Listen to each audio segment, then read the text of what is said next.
Olá, pessoal, tudo bem? Meus queridos irmãos e amigos, que a paz do Senhor Jesus esteja com vocês abundantemente. A palavra que vamos meditar hoje está no livro de Mateus, capítulo 26, versículos 39 e 42. Nos conta aqui a Bíblia Sagrada que Jesus ele chama 3 dos seus discípulos e ele procura um lugar para orar, um lugar tranquilo. Ele está ali no Getsêmani, um jardim onde ele costumeiramente ia com os seus discípulos ali para um momento de oração. E os discípulos que Jesus levou ali, eles não estavam no mesmo espírito, eles não estavam no mesmo sentimento, eles não estavam compartilhando com Jesus a mesma dor que Jesus estava sentindo. Na verdade, eles não sabiam que dentro de poucas horas eles estariam sem a presença do Mestre. Enquanto Jesus agonizava, eles dormiam. Jesus chegou a dizer para eles: a minha alma está angustiada até a morte. Mas eles estavam pesarosos, os seus corações estavam endurecidos. A sua mente não havia sido aberta ainda para entender as Escrituras. E Jesus ficou sozinho naquele momento de agonia. E quando Jesus ora, ele diz estas palavras: Pai, se é possível, passa de mim esse cálice, mas não seja feita a minha vontade, mas a tua. Por segunda vez ele diz: se não é possível que esse cálice passe de mim sem que eu beba, que seja feita a tua vontade, Senhor. Nós vemos aqui Jesus reconhecendo que Deus é soberano e que a sua vontade precisa se cumprir na nossa vida, ainda que essa vontade nos traga dor, nos traga sofrimento, nos traga decepções. Cálice na Bíblia, em especial no Novo Testamento, ele traz uma ideia de sofrimento, de agonia, de angústia, de dor. O que Jesus estava dizendo para Deus era: Pai, eu estou passando por algo muito difícil para mim. O suportar o peso de todo o pecado da humanidade traz muita angústia, traz muito sofrimento para o meu coração. Jesus não estava se referindo tão somente à cruz, que dentro de poucas horas ele teria que enfrentar. Ele estava se referindo ao sofrimento psicológico pelo qual ele estava passando naquele momento, a agonia, a dor na alma, o peso de estar levando sobre si o pecado de toda a humanidade. E ele dizia: o meu desejo como homem, como ser humano que ele era naquele momento, é que esta dor, que este sofrimento, que esta agonia que eu estou vivendo, que ela passe de mim. Essa é a minha vontade, dizia Jesus.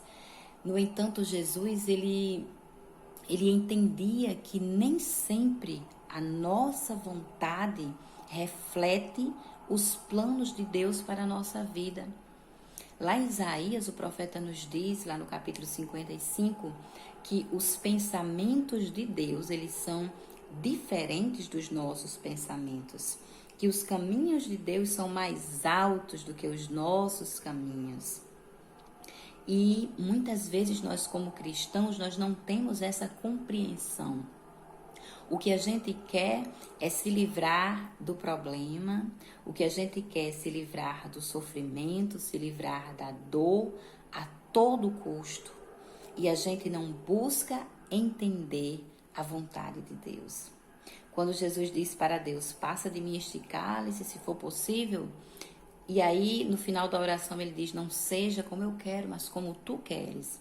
Porque Jesus entende que é preciso que ele passe por aquele sofrimento para que venham tempos de refrigério, para que venham tempos de paz, para que venham tempos de bênção. Esse cálice de sofrimento, que inicialmente foi amargo, foi doloroso, principalmente para o Senhor Jesus, em última instância, esse cálice de amargura foi também um cálice de bênção.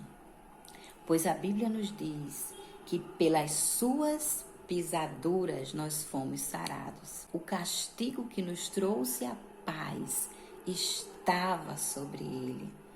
Se Jesus não tem tomado o cálice do sofrimento, se Jesus não tem bebido o cálice da vontade de Deus para a sua vida, jamais nós teríamos sido alcançados por tão grande salvação. Jamais nós teríamos sido libertos da nossa vida cheia de pecado. Jamais nós teríamos sido arrancados do lamaçal de lodo horrível no qual nós estávamos.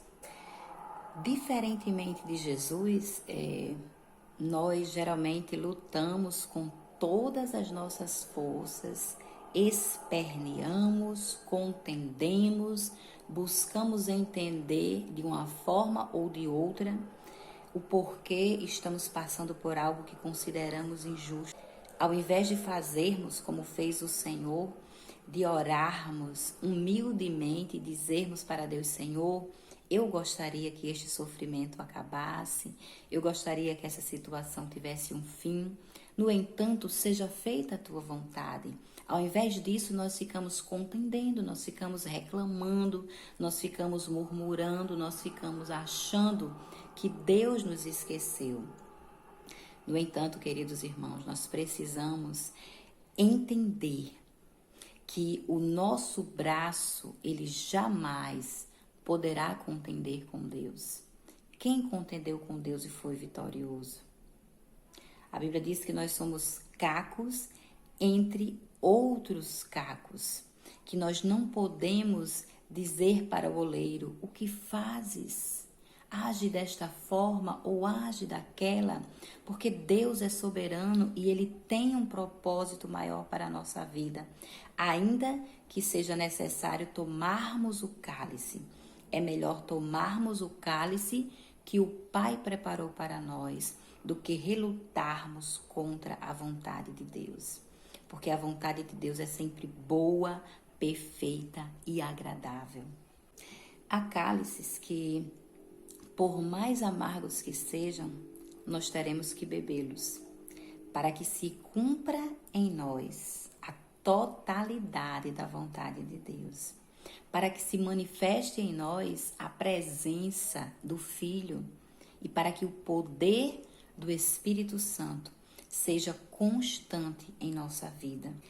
Eu sei que às vezes é complicado e muito difícil nós entendermos os desígnios de Deus.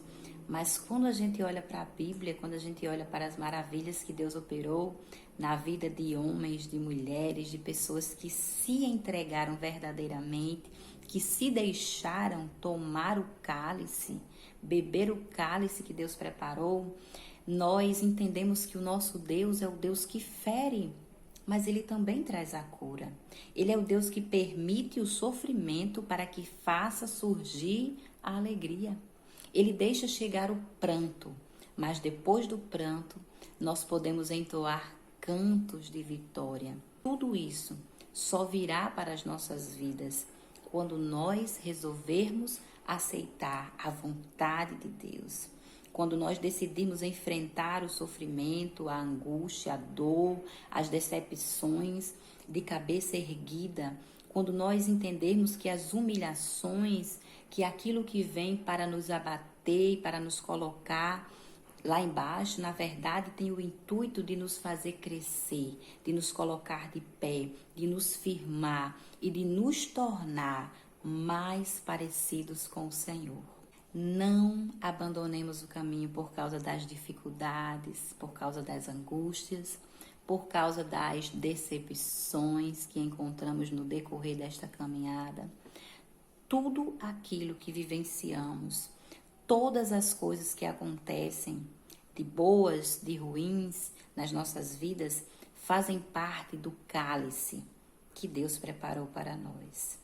O apóstolo Paulo disse que a nossa leve e momentânea tribulação produz para nós um peso eterno de glória muito excelente. Por isso, nós não podemos atentar apenas para as coisas que nós vemos, mas, sobretudo, disse o apóstolo Paulo, para aquilo que não vemos. Porque as coisas que nós vemos, elas são terrenas, elas são passageiras, elas duram apenas um pouquinho de tempo. Mas aquilo que não se vê é eterno. E a Bíblia nos diz que aquilo que o homem não viu, aquilo que ele não imaginou, que ele não ouviu, que não subiu ao coração do homem, é o que Deus tem preparado para aqueles que o amam. Eu creio que grandes coisas estão por vir. Eu creio que grandes coisas Deus vai fazer na tua vida, na minha vida, na vida de todos aqueles que encararem as lutas, as dificuldades com fé, com gratidão e com a convicção de que nada acontece na nossa vida por acaso. Até mesmo as lágrimas, até mesmo as dores, até mesmo as desilusões, até mesmo o desprezo, a solidão, a humilhação que nós podemos estar passando nesse momento. Todas essas coisas têm o objetivo de nos fortalecer em Cristo, de glorificar o nome do Senhor. Jesus disse: seja feita a tua vontade, Senhor, porque ele entendia que a vontade de Deus é boa, perfeita e agradável.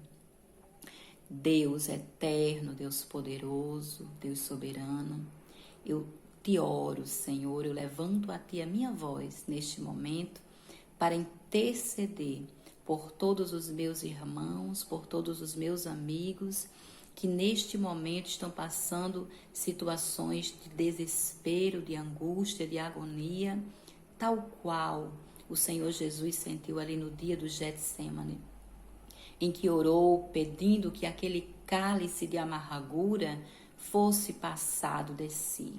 Ele entendia, Senhor, que era necessário beber o cálice para que a tua vontade se cumprisse, para que a salvação viesse à tona para todos os homens. E ele se submeteu à tua vontade soberana, tendo uma morte cruel, uma morte de cruz. Ensina-nos a submeter-nos, Senhor, à tua vontade e a entendermos que o Senhor está no controle de todas as situações da nossa vida e que o final de tudo isso, Senhor, é a glorificação do teu nome.